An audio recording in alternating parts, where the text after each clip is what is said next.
Le Seigneur soit avec vous. Bonne nouvelle de Jésus-Christ selon saint Marc. Gloire à toi, Seigneur. Marc au chapitre 12, les versets 38 à 44.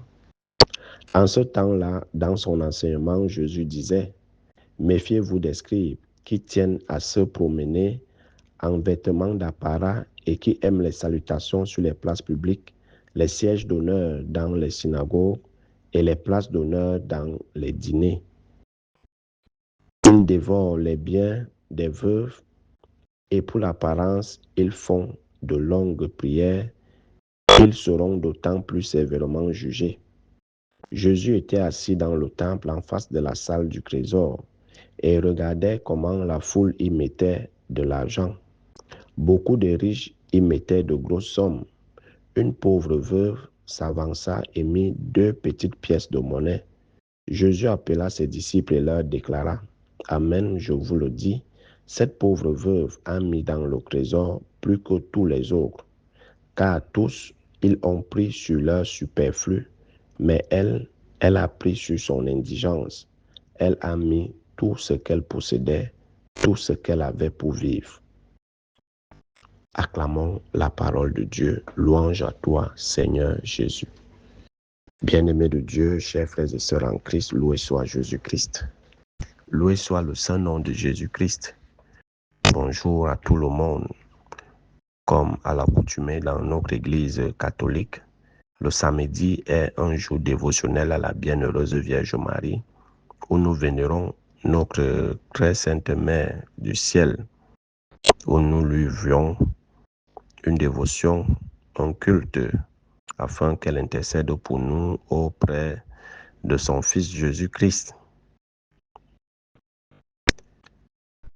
Aujourd'hui, les textes nous parlent du don. Marc nous décrit Jésus qui est assis dans un coin du temple. Il regarde comment les gens déposent les offrandes dans le trésor. Alors, les riches mettaient beaucoup de sommes d'argent, mais une pauvre veuve, la veuve était considérée comme une personne sans protection, une personne vulnérable, démunie, qui avait plutôt besoin d'aide parce que c'était prévu dans la loi qu'une partie des offrandes servait à subvenir aux besoins des veuves puisqu'elle n'avait plus personne pour prendre soin d'elle. Donc, c'était vraiment des personnes vulnérables. Mais Marc ajoute une autre touche, une pauvre veuve, pour montrer l'état de misère dans lequel cette veuve, cette femme vivait. Et elle n'avait que 2 pièces d'argent pour vivre. Ça veut dire que ce dont elle avait besoin pour survivre, mais elle prend tout cela, elle vient déposer dans la caisse du trésor. Alors Jésus, admiratif, va interpeller ses disciples et dit, regardez, cette pauvre veuve a mis de toute son indigence, elle a donné tout ce qu'elle avait pour vivre. Elle n'avait plus rien d'autre. C'était, comme on dit chez nous, son devant, derrière. Et après, elle ne comptait que sur la providence. Mais les riches mettaient beaucoup d'argent, mais c'était le superflu de ce qu'ils possédaient. Et où est la différence? La différence, c'est que la veuve a donné tout ce dont elle avait besoin pour vivre. Et les riches ont donné ce dont ils n'avaient pas besoin pour vivre. C'est pour ça que Jésus parle du superflu. De ce dont on n'a pas besoin, on donne et on se dit qu'on a fait la charité. La vraie charité, le vrai don, vient d'un cœur sans contrainte. Je donne sans contrainte, sans regret, à cœur joie. Mais les autres donnaient ce dont ils n'avaient pas besoin, donc c'était insignifiant pour eux. C'était insignifiant parce que même en donnant des grosses sommes d'argent, ça n'impactait en rien ce qu'ils avaient en réserve. Donc c'était facile pour eux de donner. Mais la veuve, elle sait que quand elle donne là, elle n'a plus rien pour s'acheter même un beignet pour manger. Mais elle donne le don de soi. Alors apprenons à faire des dons avec le cœur. et non pas en apparence, pour être bien vu, pour être applaudi, aimé, pour être sous les feux des projecteurs, pour que notre nom soit chanté. Apprenons à donner de nous-mêmes, de tout ce dont nous avons. Apprenons à nous donner, à donner le meilleur de nous-mêmes. La charité est un paradis des bénédictions. Qui donne reçoit. Qui bloque ne reçoit pas. Qui amasse ne reçoit pas. C'est en donnant qu'on reçoit. Apprenons à faire des dons. Et des dons généreux avec un cœur rempli de joie. Et non pas on donne par conformité. Comme aujourd'hui là, on donne par que faire. Parce que c'est Dieu qui demande de donner. Alors je donne avec toute la désinvolture et autres. Mais apprenons à donner avec un cœur pur. C'est ça le bol de la veuve. Elle a donné avec un cœur pur. Que nos dons soient toujours accompagnés d'un cœur pur, des pensées pures. Et non pas comme si on nous forçait. Tu donnes, mais tu récrimines dans ton cœur. Parce qu'il y en a certains comme ça. Il t'offre quelque chose, mais au fond, il n'est pas vraiment fier de te donner. Il donne juste pour qu'on ne dise pas que il est monté, il est descendu. Ce genre de don ne reçoit aucune bénédiction.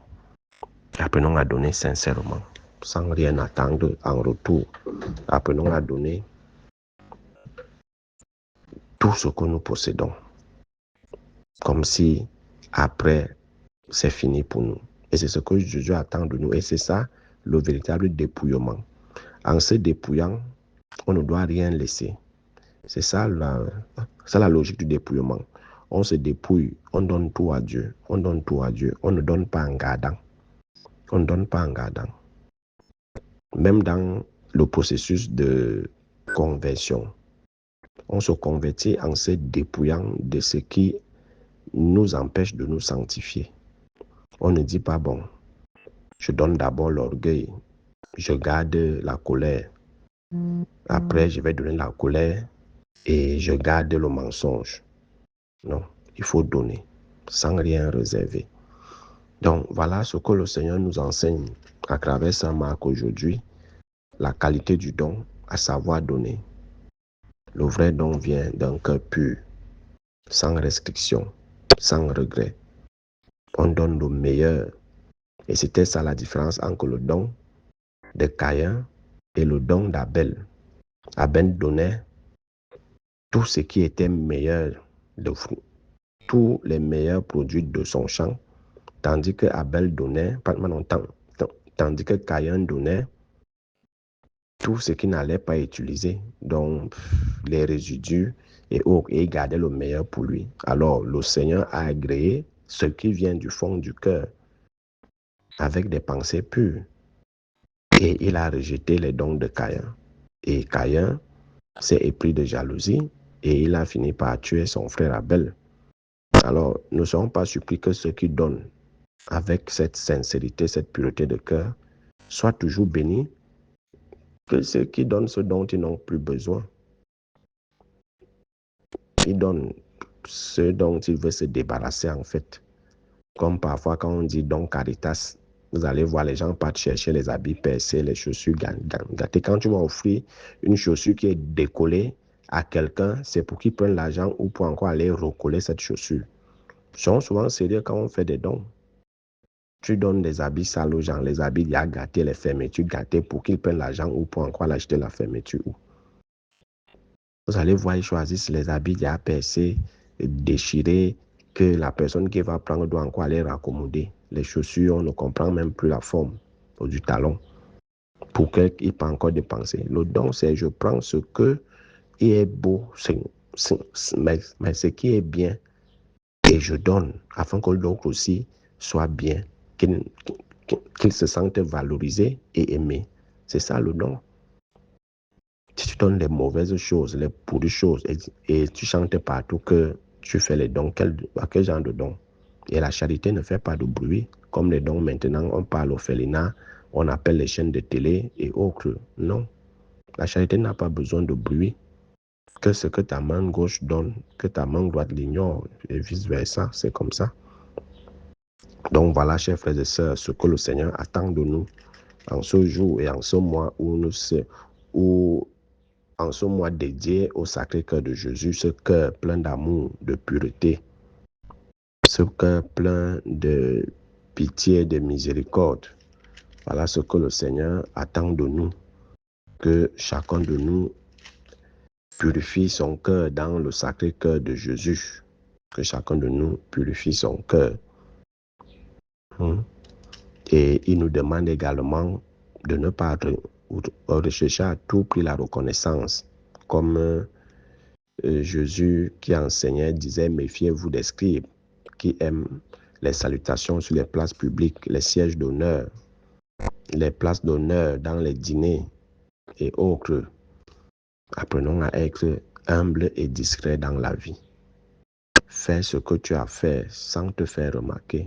Il y a beaucoup de gens qui travaillent dans l'ombre, mais qui impactent les gens dans l'ombre. Il n'a pas besoin de se faire voir. Il n'a pas besoin qu'on chante son nom.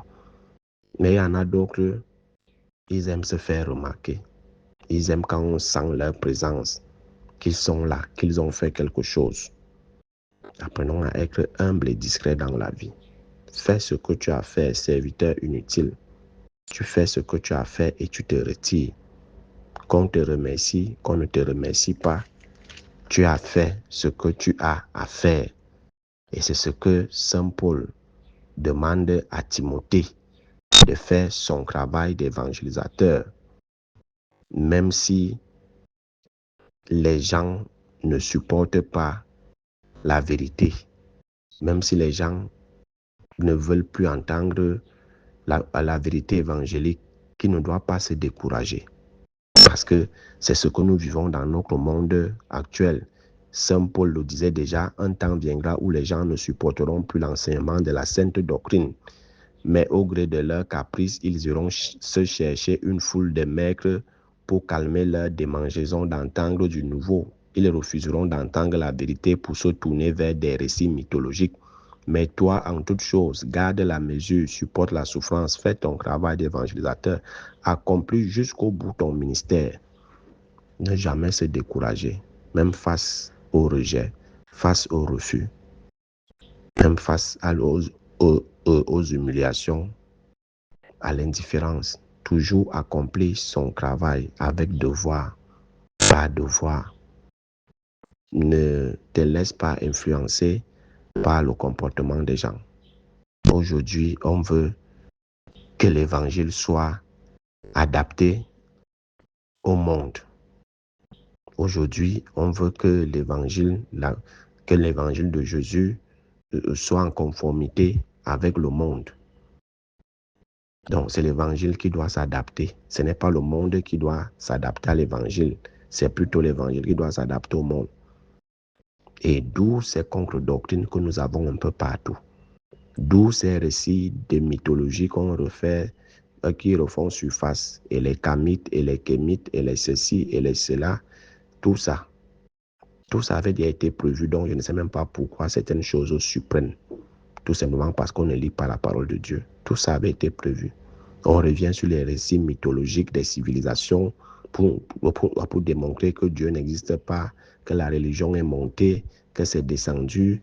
On revient sur des pratiques sataniques antiques et tout et tout. Et voilà. On veut phagocyter l'évangile. On veut tordre le cou au message évangélique. On veut tordre le cou à la sainte doctrine de l'Église et tout pour que l'Église ou l'évangile se conforme à l'image de nos sociétés actuelles. À l'image de nos sociétés actuelles. Mais on ne devrait pas accepter ça. Nous devons être des évangélisateurs infatigables. Toujours se positionner en faveur de la vérité, en faveur de l'évangile. Parce que c'est le salut de ton âme qui en dépend. Le monde ne sauvera jamais ton âme, mais Dieu, lui, sauvera ton âme. Que le Seigneur soit donc tout en tous, qu'il nous bénisse et que l'amour de Dieu nous recouvre. Loué soit Jésus-Christ à jamais.